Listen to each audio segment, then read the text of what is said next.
Good afternoon, everyone, and welcome to edTrends. I'm happy to welcome the 2025 New York State Teacher of the Year to edTrends to share her message regarding her year of honor. And we also have some special guests that we will be introducing to you shortly. I just want to remind everyone that today's session was made possible by the New York State Association of Teacher Educators and the New York State Association for Colleges for Teacher Education and Atlas, the Academy for the Advancement of Teaching Leadership in Schools within the School of Education at the University of Albany. To do a warm welcome from the School of Education at the University of Albany, Dean Ginny Gottlieb. Hello, everyone. Welcome. I'm Dr. Ginny Gottlieb. I'm Dean at the University of Albany School of Education. We are so pleased you're joining us today. This is a session of edTrends, which is hosted by the Academy for the Advancement of Teaching Leadership in Schools, known as Atlas. We're delighted to partner with the New York State Association of Teacher Educators, NYS, and the New York Association of Colleges of Teacher Education, IACTE. And this session is particularly special as we celebrate the 2025 New York State Teacher of the Year, who also happens to be an alum of the UAlbany School of Education. Colleen is a 2011 graduate of the Master's Program in Childhood Education. She teaches at Hamilton Elementary School in Schenectady School District and has been with the district for 16 years. So congratulations to you, Colleen. Thank you for sharing your teaching experience and leadership with us today. I just love watching the video about you with your students, and it inspires all of us. And all of us who are looking for caring professionals like you for genuine insights into the field. So with that, much appreciation to all for this event today. Thank you so much. We'd like to welcome you. My name is Dr. Gina Riley, president of NYS. I too am so excited to hear Colleen and all of our other special guests talk. They are amazing. Colleen, I'm so excited. It was so nice meeting you at the NYS NYACTE conference. And we really look forward to hearing your story and your talk today. So enjoy, everybody. This is such a treat. And I bring you greetings on behalf of NYACTE. We represent colleges of teacher education. We work with state ed on policies that help us develop the best possible programs to prepare the teachers of tomorrow. And we're always inspired by teachers like Colleen, like our other guests, and we constantly learn from them so that we can improve our programs and really be the best that we can be as educators. So greetings to all of you.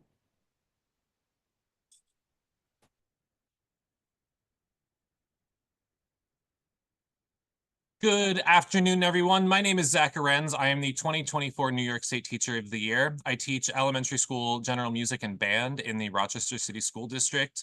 And joining me today is also Jen Wolf, who is the 2021 New York State Teacher of the Year. Jen is a nationally board certified teacher and has been teaching world history at Oceanside High School in Oceanside, New York for the last 2+ decades. And we are very excited to be able to start to turn over our presentation today to our 2025 State Teacher of the Year, Colleen Keough. As previously mentioned, Colleen Keough is a second grade teacher at Hamilton Elementary School in the Schenectady City School District. She enjoys teaching her students in an urban community school where she is starting her 17th year teaching. Colleen has been previously recognized as the 2023 Passionate Person Award and the 2024 Schenectady City School District Teacher of the Year. Colleen serves on numerous committees and volunteers for extracurricular activities, such as the co-president of her local PTO and is co-chair of the yearbook committee. She also serves on the anti-racism building leadership team, the safety team, new teacher mentoring program, and serves as parents as reading partners member. Building strong community partnerships is another strong priority for Keough as she works with volunteers in programs such as Reading is Fundamental, Junior Achievement, and the Foster Grandparent Program. Colleen recognizes the importance of building a safe environment in her classroom for all students, despite past traumas, so that they can bloom and show confidence. She believes that education is an equitable right, not a privilege. She also believes that it is our mission to ensure that all students have access to a high-quality education opportunity, regardless of their zip code. Please put your virtual hands together as we welcome today Colleen Keough. Thank you so much. I really appreciate all the lovely words. Thank you. There we go. I wanted to talk about empowering every child. I also wanted to say that my start out to teaching didn't come conventionally. I started later in life. I didn't start going back to school till I was 33 and didn't get hired until I was 36. So I was quite a bit older than most. And I had 3 little boys when I was going to school. It was the hardest thing I've ever done in my life. I used to put them to bed at you know, between 8 and 9, and I would be up till 1 or 2 writing those elaborate lesson plans and doing all those fun things. But I think it made me a better, stronger teacher, and I wouldn't have changed it for the world. So, so yes, although I'm starting my 17th year, it's not, it's because I took some time off. So, I just wanted to talk about empowering every child and some ways that people can do those sort of things. So the first thing is like to try to build trust and relationships and invest some time into your class and your kids. I try to spend a lot of time in the morning. I used to do like bell work where the kids would come in and they'd sit down and start working right away. And I stopped doing that because I noticed that sometimes they were coming in with some sadness and some anger and some angst. And I thought, wow, if I could spend some time in the morning just chatting with them and talking to them, just kind of mingling around the room, and they chat with each other. And it just is a time for me to kind of decompress them and get them ready for the day. I feel like if my room is safe and inclusive and it's a space that they want to be in, they're going to come to school more and they're going to want to be there. So that's one of the things I try to do. I always try to be very genuine with them. I feel like when we're not, they know it right away, and interested in their life. I pay attention to what they're reading and what they're doing, and in their spare time, I ask them what they're doing on their weekends and how their weekend went, so that I can spend some time getting to know them as people, as humans, and their families as well. I try to, if I say I'm going to do it, I do it. I was out the other day for some meetings and I was like, if you guys are really good, I'll bring you in a surprise. And if I say I'm going to do that, then I do it. And they know that it's reliable, and, you know, for the good and the bad. Like if I say, you know, you're going to have a consequence, you're going to have a consequence. Like that's just the way it is. But I think that builds our trust and makes them appreciate me a little bit more and know that I'm going to hold them accountable, but they can hold me accountable too. I usually try to spend a lot of my time sharing my life with my students. I share, last year I had a couple of students who lost their moms, and, you know, I was able to relate to them and share the story of when I lost my mom young. And I think being able to put yourself out there sometimes really helps them see you as a human. I know when they see you at Walmart or Hannaford, they just are shocked because you're out there buying groceries and being, you know, a real person, and they get so shocked by that. So I think if you spend some time, you know, sharing yourself and being a little vulnerable with them, it builds that relationship and builds that trust. I think if you're not genuine, the kids can tell. If you are not here for them, they, you know, they know it. If I'm going to be out of school and I know it ahead of time, I always try to tell them so that they know, so they don't have any surprises. I feel like that's another way to build trust with them. I'm always telling them, you know, I have a meeting tomorrow. If it's an emergency and I can't tell you, I'll leave them a note or a video so they know why, you know, what happened. But I try to keep them abreast. I feel like they experience a lot of trauma in their day-to-day lives, and I don't want me not being there to be something that they're worried or concerned about. So I just try to be like open and honest with them as much as I can be. I do something that probably not most people do because I know that's frowned upon, but I give out my cell phone number to my parents. I started doing that during COVID, and it was very helpful for me to get to know the families a little bit more. And also it really kept me in the loop of what some of the families were going through. Like I had received text messages that, the food insecurities are pretty severe in my area. And I received text messages that the family had no food, and I went to the store and shopped for them, but I was also able to hook them up with pantries so that they could have, a more sustainable, positive thing for them to be able to do. So I think by giving out my cell phone number, I also feel like it really builds the trust with the parents, or at least have some way to communicate. A lot of my colleagues do Class Dojo, so they're communicating daily. And that's one of the things that I like to do with my parents, even if it's just to take a quick picture of their kid and send it to them. But I like to communicate daily with them for positive reasons. And then if I do have to call for something that's unexpected, at least they're not seeing me, as an adversary. They're seeing me as someone who is generally interested in their child and wants the best for their child and has said 10 positive things. So this one thing, we can work through together as a team. I always try to make sure the parents know that I see this education with their child as a team effort, because I want them to know that it's not school against home. It's kind of bridging that gap, and to know that together we can make their students successful. I feel like the parents know their kids better than anyone. So to include them in on things is the best way possible to make that, a happy home and school connection. One of the things that drives me a little nuts is we, as teachers, the first day of school, it's like so scary. Like the kids don't know you, you don't know them.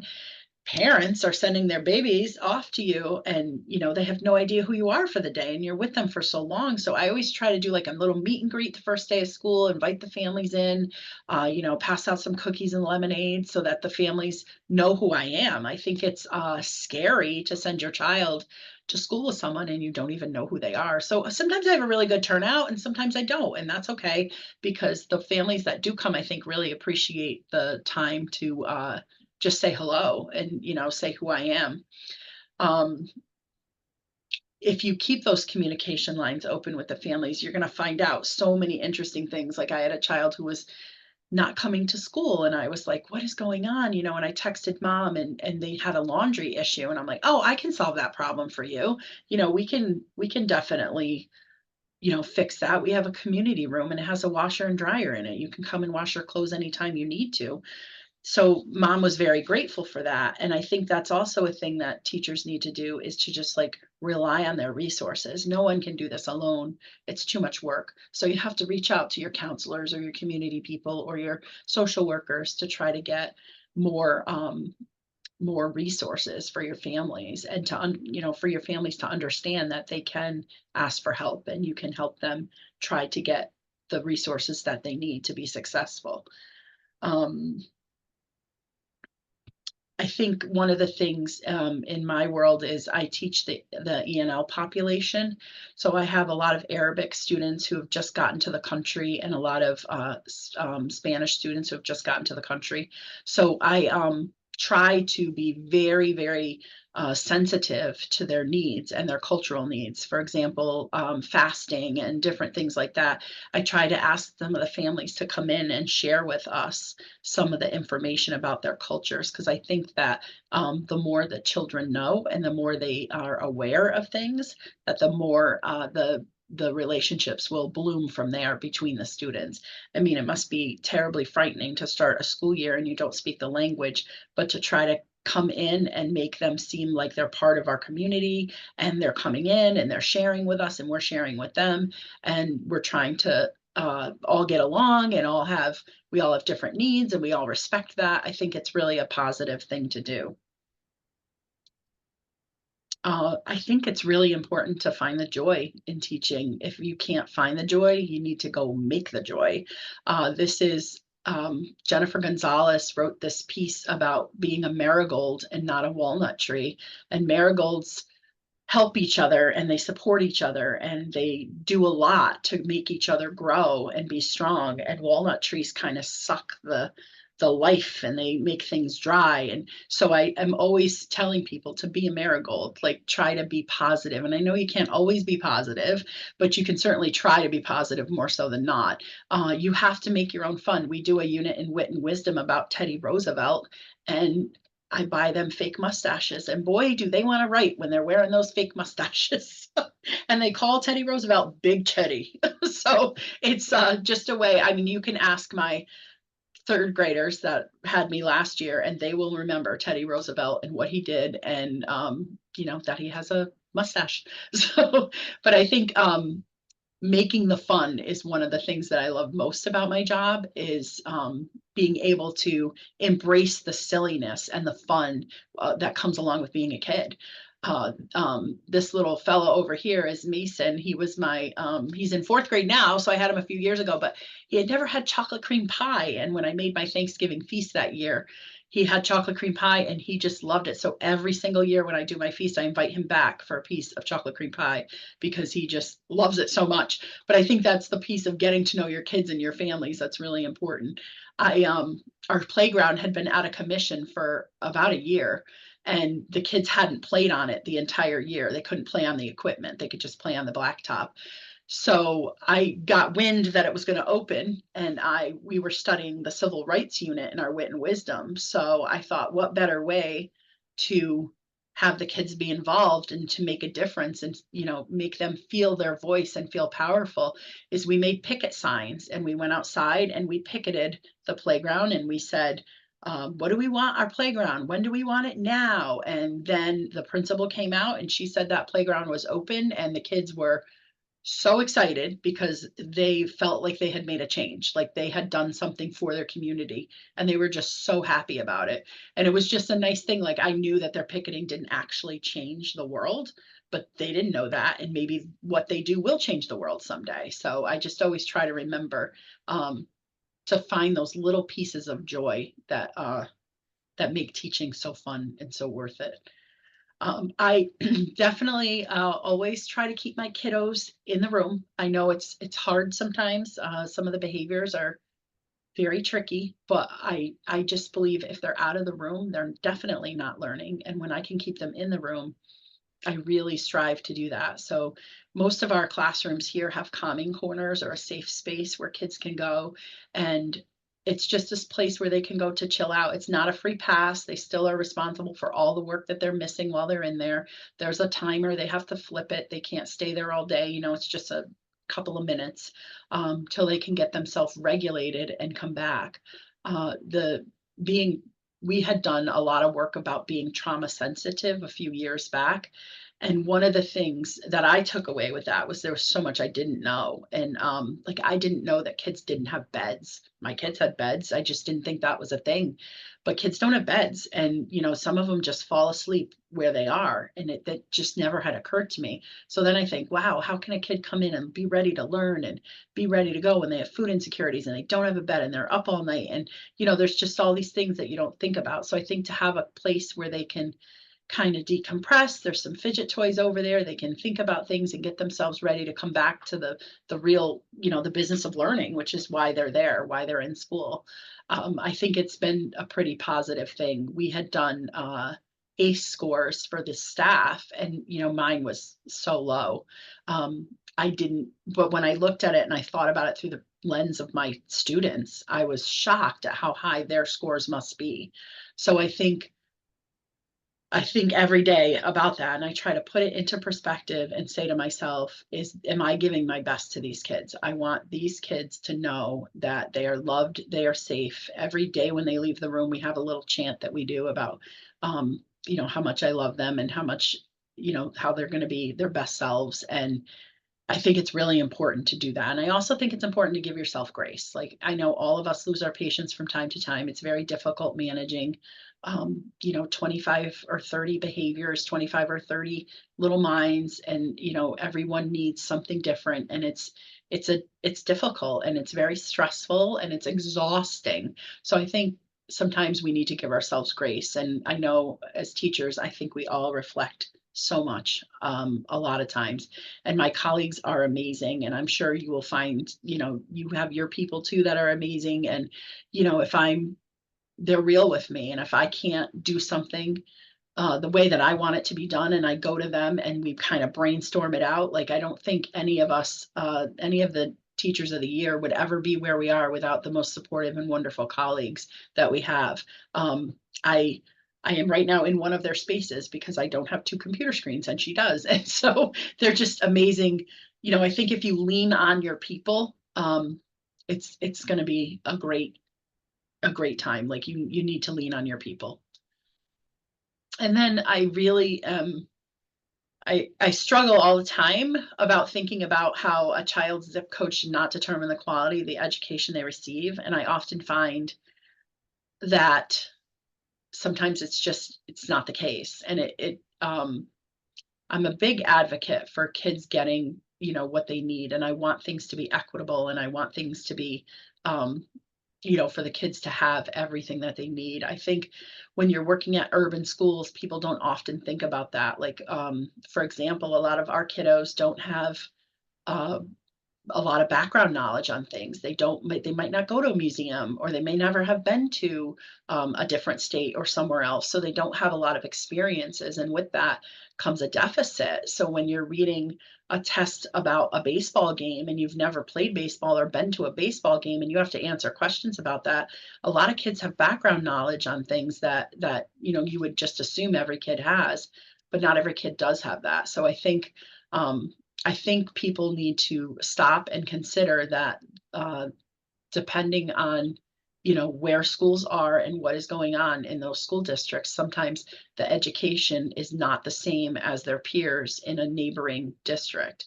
A lot of our kids have food insecurities, and they come to school hungry and tired, and they have a lot of issues that they're bringing in with them as like their baggage, and they need to find a place to hook that up and come in and be ready to learn. I think also the neighborhoods, a lot of our attendance issues are kiddos that don't come to school, but you know, when you call home and you're like, hey, why aren't they coming? And dad's like, well, I had to pick up a shift and I don't want my wife to walk through the neighborhood after she drops the kids off. And that's like a real issue that I think people don't consider. You know, they get upset that the kids aren't here, but they're, you know, to that family, it's why they're not here. It makes sense to them. And, you know, so it's just, I think we need to spend a little bit more time thinking about how we could make things a little more equitable for all students in New York. So that all of them can flourish and bloom and do all the things that are wonderful and that they're supposed to do. Thank you so much for your time. I really appreciate y'all listening to me. This is my favorite thing to do, is to talk about work. You can ask my kids, they hate it. But that's what I always want to do. So.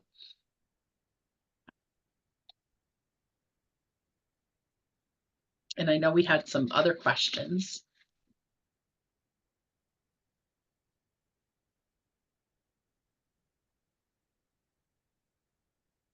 All right. So Colleen, thank you so much. I am so with you on, I love talking about work. I definitely think I fall into the, like, where being a teacher is almost my entire identity, but Yes. I love it Same. so much. So so these are a couple of the questions that I wanted to start to get into with Jen and you. And so the first question, I'll toss it to Colleen and then Jen. How are you addressing the mental health and well-being of students in the face of growing social pressures in today's classroom? So I think a lot of times I spend a lot of time getting to know them and spending that time with them in the morning and contacting their parents, and at dismissal, I'm out there every day talking to as many parents as I can. I feel like those are the things that help me understand the positions that they're in. Because like I said, I mean, we've had, you know, parents pass away, homelessness, food insecurities, incarcerated parents, violence, and the kids witness all of this. They are children with adult issues. And I think you have to spend the time to try to, you know, solve it for them. Not even solve it for them, but just give them a release that they can, you know, take a few minutes and process it all.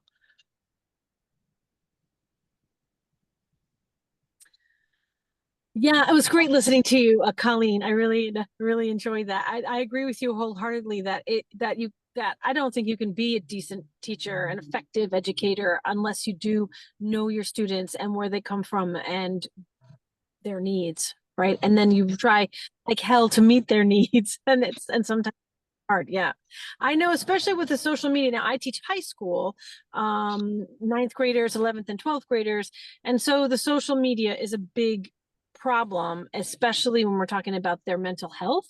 Not only is it something that causes them a lot of anxiety, but they also cannot focus and they cannot pay attention. And they, even if we try to keep the phones down on their desk or away in their bag, they can somehow sense that it's ringing or that they've gotten, you know, a Snapchat message, and I can physically see them, you know, tweaking. So we are lucky enough that in my district we have a wellness center at the high school, and so I try to bring my students. I have a 3-period block, so I try to bring my students to the wellness center at least once every other week, where we work with people from Northwell Health here on Long Island to talk about their stress, about the importance of sleep. We engage in some art therapy.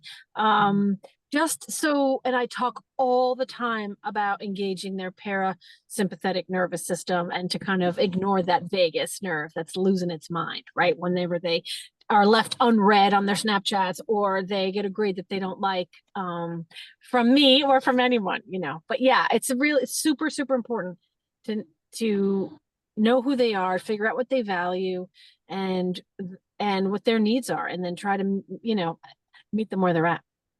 Right. Yeah.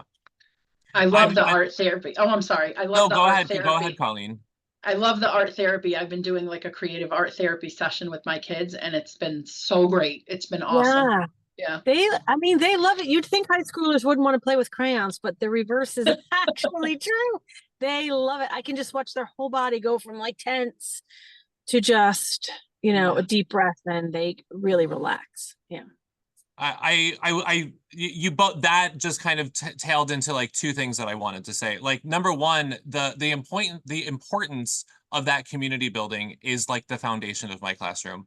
I am really big, and I've been really big on using restorative practices as like the foundation that keeps my classroom centered. And all of that starts with community building first. If you don't know me and I don't know you, we're not really going to find each other in the middle quite easily. Once you can, but just by starting to ask questions and get to know who's in your classroom, the kids get to know you, I think that opens the doors to more difficult conversations later on. But it just takes one thing away. Like it just brings you one edge closer to being able to teach. And then with that art therapy, I mean, of course, I'm a music teacher. So for me, finding those creative expression moments are the best. I have students who read several grade levels below where they are biologically.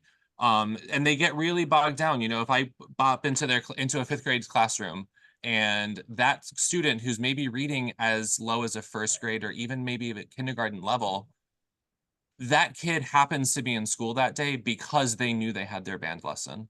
And so finding those moments too, to just celebrate, like, what are you doing good? Okay, so this is really hard for you, and that's okay.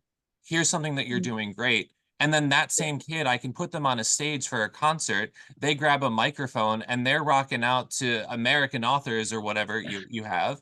And the audience is going wild in a way that they've never had people cheering for them in their corner that way. So finding those moments to me is I think it, you know, Colleen, you said to like make and embrace the fun. That's great.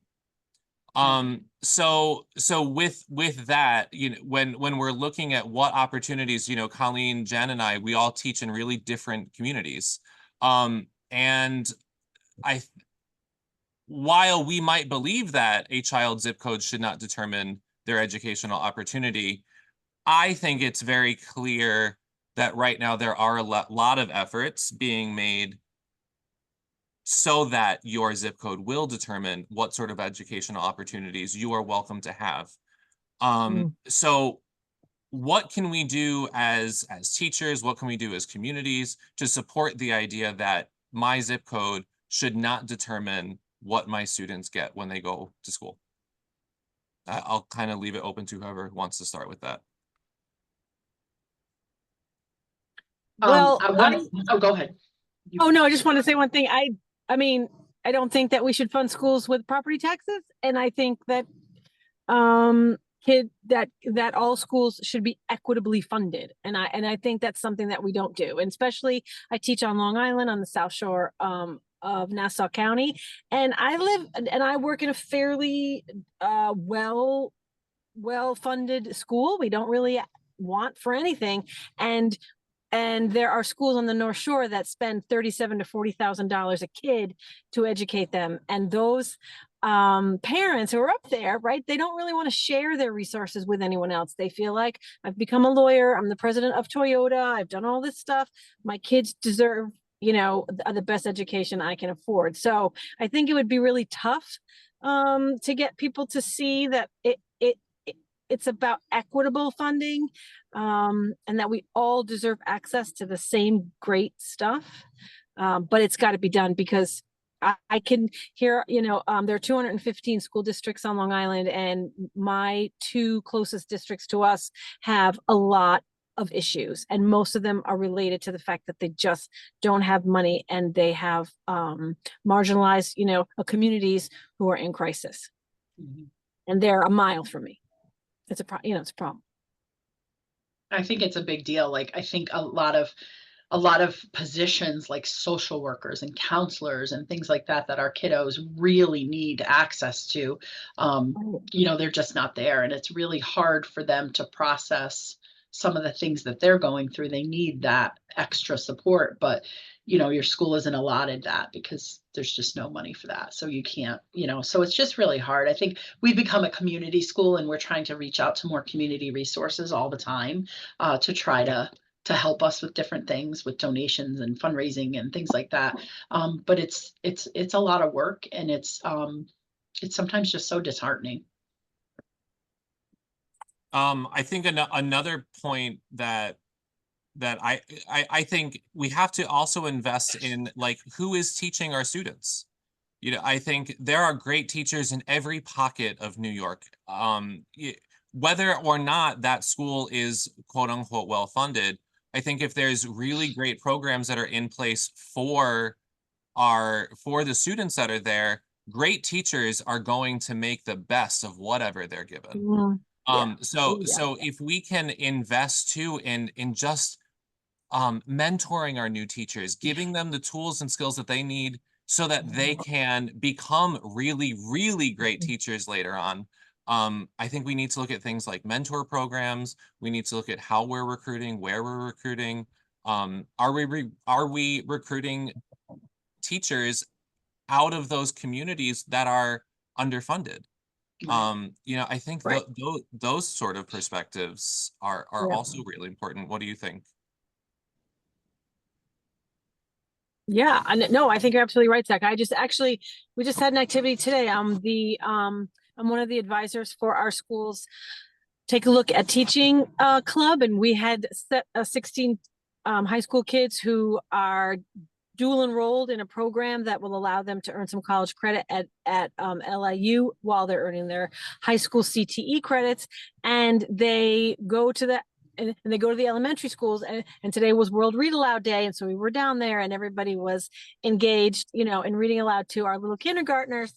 And two of the kids who were part of the Talent field trip are two of my ELL students that I have for 10th graders, and I was so proud of them because I had, you know, I spoke to them about being a teacher last year. They really liked being in the classroom with us. And then they joined the club this year, and then they're taking the CTE classes, and now they're in the Talent club. So I think it's so important that schools build those pipelines right there within the school, you know, itself. There are a lot of kids who are really still thinking about being teachers, no matter how much craziness is in the news about our profession. You know, they still want to do that work because they want to help people, right? Their purpose runs deep and true. So we have to really cultivate that. And by pointing it to them is important, you know. That is great. I love that because it really builds the culture and climate of your building too, by doing things like that, like, and making it so fun for the kids and making them want to come back. And who doesn't want to go back to their school and see what's going on? And that's awesome. Yeah, Yeah. I think the mentoring is huge. I know, like, I try to, every time somebody new comes in the building, I try to make it a point to go see them and be like, hey, I'm in 109, whatever you need, let me know. Because I think they really need support with whatever it is. It could be curriculum, it could be behaviors. Yeah, I mean, there's just so much now. It's not just teaching anymore, it's just No. like so many more things. Mhm. No. Yeah. For me, I mean, being that teacher is really important. When I transferred to the building that I'm in, I got a lot of like really big eyes when people said, "Oh yeah, I'm going over to Flower City." Oh, really? Wow, that's a choice you made. And then but I like I found my people. And even on the hardest days, to know that there's someone down the hall and down the stairs that I can Mm. just kind of blow my steam to for a moment, like they get Mhm. it, they're my people. It really it makes me feel better. And if I'm not investing in myself, I can't pour into my kids. That kind of goes back to question one too. If in order to address our students' mental health, we need to be stable Oh, also. yeah. I'm leading things like resiliency programs in our school for the teachers so that they have the skills and tools that they need to be their best self when they show up for their kids. Mhm. Yeah. And then so now I'd like to go on to the third question, which is what strategies are schools implementing to foster a culture of inclusivity and respect among these diverse populations that we are all tasked with teaching? One of the things that my district is doing that I think is great is a lot of the kids at the high school were upset because we didn't have certain holidays off, like Lunar New Year and some of the Muslim holidays. And they went and they kind of brought it to them in very respectful ways. And the district actually changed that. So now we're taking the opportunity to have some of those times off. So I think most of the colleagues that I have spend that time teaching students about what it is that we're doing or why we have that. I spend a lot of time having parents come in and talk to people, talk to the kids, or we'll do a project, or a kid will come in with a new piece of clothing and we'll talk about it, and just to try to get them excited about something different. That's exactly where my brain was. I remember the first time I wished a student a blessed Ramadan, and the way her eyes beamed when I said that, and she looked at me and said, "Mr. Arenz, how did you know?" And I just said, "Because I knew it mattered to you, so why wouldn't I?" And that all goes back to whether or not I had built a community in my classroom. Mhm. If I hadn't built a community, I wouldn't have known. I wouldn't have cared to know. And now I make it my business to make sure that I know what holidays are being celebrated, especially in our ESOL populations where we're bringing in students from Tanzania, or we received our first student from Micronesia. And like Hmm. I don't know anything. So it's been a couple of months. I can start to push the envelope because she Mhm. knows me, I know her. Now we can start to dig. Um yeah, Jen. I was just thinking, I'm really lucky because in my district, Oceanside, they actually have been spending the last 2 years. They've spent a lot of money creating an equity committee, and then that committee hired a company to come in and specifically speak to our Black and Brown kids, and to get a sense of what they need, what they're missing, what's happening in classes, and not as not as a telltale, but kind of trying to find out how they're feeling about being in that in school. And so that turned into, after the 2 year work with the company, then it turned into a program where any kid can join. And in fact, it's probably one of the most diverse groups that we have on campus. And they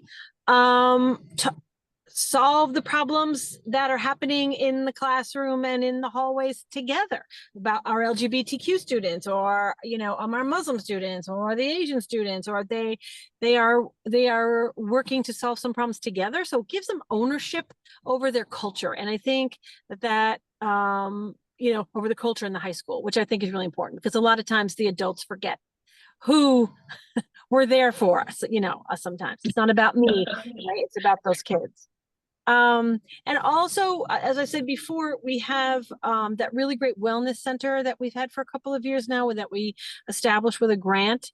And that space is a very welcoming space for everyone and anyone. And the kids, if you walk in there, you'll see them either speaking to someone who they don't know very well, or they're playing Uno with someone, or they're listening to music, or they're all kind of relaxing and learning about themselves and some mindfulness activities. And that really helps, I think, to bond people. And plus, they bring in the puppies, the Long Island therapy dogs all come in on Thursdays, and the kids get to roll around the ground with the puppies, and that's a lot of fun. So, everybody shares their concerns and their stressors, and they find out that even though they might look different or love differently, or different ages or different genders, they know they all have the same, they share some of the same pressures, and likes and loves, and that makes them feel really good.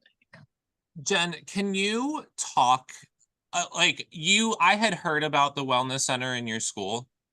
Yeah. And when I walked into it for the first time, my jaw hit the floor. It was nothing like what I imagined. Can you kind of describe what it looks like? Because it's incredible. Yeah, it actually used to be a big computer lab. But once we went to one-on-one computers, we didn't need the computer lab anymore. So it's a very large room off of the library. It's really divided now into 2 rooms. One is a classroom where teachers can bring their students in, and we work with experts on issues that our kids might have and they want to explore, solutions to. And the other space it's got all of that new, a flexible seating and couches and round chairs. And there's some bar seating along the walls, and the kids, it's run by our psychiatrist, Dr. Nina Weisenreiter. So she doesn't really see students like she used to. Now she, oversees that room, and she has her little office in there, but she's out in there talking to the kids and finding out what they need. And they, and together they write brochures on how to deal with feeling sad, or helping a friend who's had some suicidal ideations, or it's just it's a really great creative space that has been co-created by both Nina and the kids who use that space, and it's it's used by almost everyone, I think. And it's just a very comfortable, right, Zach? It's bright, and it's got blues and whites, and it's nice. Yeah. I just, because I had a picture in my head of what it looked like, and I just pulled it up on my phone to make sure that I wasn't being hyperbolic in thinking how beautiful it was. But when I remember it looking, and I don't know if this was an intention, but the floor is almost just sand tan, and the walls are blue, and it just reminds me of being by the ocean, which is perfect for Oceanside, nice. Of course. Right. And I think it goes right into the next question of how are we adapting our teaching methods to create these spaces that are engaging and supportive? I think things like classroom, the way your classroom looks is important. The way your classroom smells is important. The way your kids feel when they're in your classroom, the way they can sit, all these things. What are other ways we're creating these supportive and engaging learning spaces? Beyond just the physical, maybe. I think one of the things I like to do is have the kids make stuff their own in the classroom. I don't want it to be my classroom. I want it to be our classroom. So we spend a lot of time, if they make me a picture, I'll be oh, go hang it on the fridge, or, something like that. So they feel ownership. If things are a mess, they clean them up. I want them to feel like it's their space too. So I do spend a lot of time trying to teach them that sort of thing, because I want them to feel welcome. I want them to feel like they are home, it's a safe place to be. The wall outside my classroom, I took mock headshots of all the students this year, holding their instrument on the first day of band, and it said right on the wall, it says, "Don't mind us, we're in the band." you know, and it's all the kids are just sitting there. They've got their trombones, they got their clarinets, they got their guitars. And that's what lines the entire length of the hallway right outside my room. And it's theirs. It's their space. I reside here because I'm the grown adult with a fully formed frontal lobe. But that, you know, that it's theirs. That it's their classroom. You're exactly right, Colleen. Yeah. Jen? Yeah, I was just thinking for my students, when I first started teaching, you know, the kids would come in and they would be either beehive around my desk or they talk to each other and then the bell would ring and then we get started, you know. And then post COVID, they just come in and they're on their phones until the bell rings and then they put their phones in the little phone, you know, holder, and then they hardly speak to one another. They kind of like they will just work very silently, you know, and deliberately, and I kind of hate that. And so I try to incorporate every single day something where they have to talk to someone in the class that they're not really that great of friends with, and they have to co-create something together with, you know, whether it's a thesis statement or a project, or giving them lots of opportunities where they have to look each other in the eye and have a conversation. And I call them awkward groupings, and I tell them that it's okay that it's awkward. This is, you know, it's awkward for everyone. Let's try to make it less awkward, you know, by asking each other questions and talking. And it's funny how that science of interacting with members of your community has, or that art form, I should really say, has really kind of gone by the wayside. They're just constantly in those phones, you know. I mean, the cafeteria is pretty quiet. They're just talking, but they're really just on their phones eating their lunch. It's so it's really important to deliberately, you know, in my opinion, make opportunities for them to really interact with one another.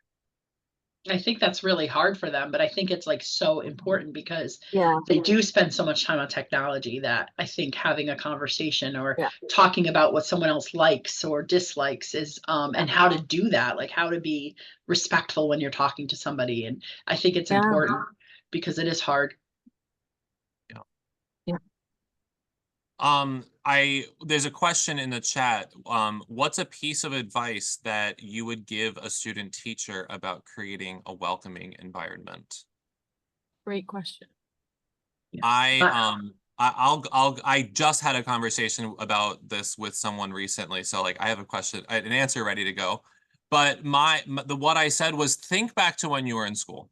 What was the classroom that you loved being in the most?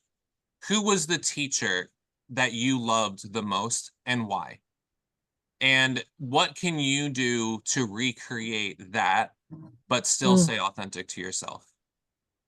For me, it was part of like the furniture. It was part of the color. It was part of the posters that are in the room.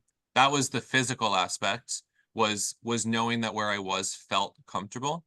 But then my favorite teacher was the person that I could, in high school, just kind of lounge around in. You know, I could go to her during lunch, lay on the futon that was in the office.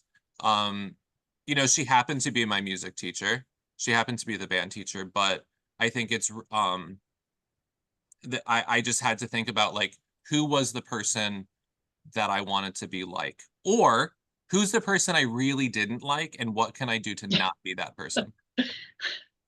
That's true. I think my advice would be, do not go on Pinterest. Like, you're going to want to do all the things. Like, you're going to want to do everything. You're going to want it to be like magazine beautiful. And it doesn't have to be magazine beautiful. They actually don't care about that. They really don't. Like, it doesn't have to be perfect the first day. It doesn't have to be gorgeous, something out of a magazine. Like, it's okay. You're going to drive yourself nuts trying to keep up with the next person. Like, I think just making a place that's safe and comfortable and, you know, not like, one of the things I do is I just only turn on like one row of lights, and we have lamps because I can't stand the fluorescent lights. It's just gives me headaches. But I feel like just make it like warm and welcoming. It doesn't have to be Pinterest perfect. Yeah. Yeah, no, perfect. I'd stay off the teacher TikTok maybe and just do what feels right to you, you know, I mean, I think it's so important to engage that right hemisphere of the brain where they're just engaged fully in their senses. I mean, it just has to make sense to you. For them, they have to, the part that what they should be doing when they're in their, you know, like when they're in your room and feeling comfortable is feeling cozy and feeling welcomed and feeling wanted and feeling seen and feeling listened to. And the only way you do that, in my opinion, is you greet them at the door, you ask how they are, you take the time out of, you know, your 40-minute period to see them as human beings. And I'm sure it happens in elementary school, but I definitely know it happens in high school. If you're not authentic, you're done. And I think that's the best way to make a kid feel welcome, is to be yourself, you know. Mm-hmm. Another question is, do you think it's too risky to address concerns regarding recent federal changes and its impact on schools? If you're teaching government classes, seniors, no. I was going to say, I teach responsible. second grade, so yeah, I can't, Yeah. but I think depending on what you're teaching, or if your kids are bringing, I mean, we've had issues in our district where kids bring up things like, you know, kids go missing or a suicide, or, you know, when they bring it up, they're asking for guidance, they're asking for help. I think you have to address that stuff. Yes. Like you have to figure out what to say. Yes. Yeah, we definitely have to think about what to say. I'm, you know, also being in an elementary school, I wouldn't go out of my way to directly instruct that, but you know, students are going to come to school, maybe repeating things that they've heard at home. Mhm. And we do need to be prepared to help that student and potentially help that family find the resources that are going to be most helpful to them. Yeah, I agree. So Yeah. it's definitely, it's an evolving space, and as professionals we need to stay, especially as teachers, we need to stay active in our learning, and there is new information changing just about every 24 hours right now. Right. So, and I would say, so I'm sorry, Zach, go ahead. No, I would just say, like, anything we're saying now, I approach with caution, because by Friday it could be a different story. Yes. I wouldn't wing any conversation that could be seen as controversial.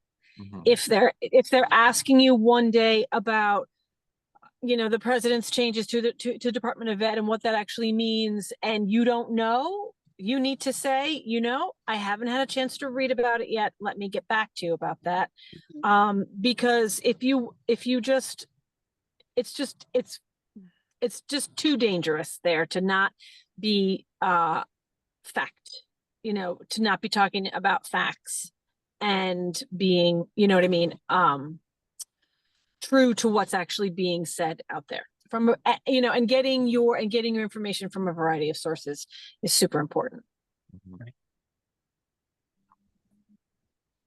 So with that, I will turn it back over to the amazing Jerry. Well, that's very nice of you and kind, Zach. But I am actually going to turn it over to Ed Teal and Renee Palmer to do the closing remarks. So thank you. I need to, from the bottom of my heart, say thank you to Zach and to Jen and to our new family member, Colleen. So thank you so much for being here today and sharing your thoughts.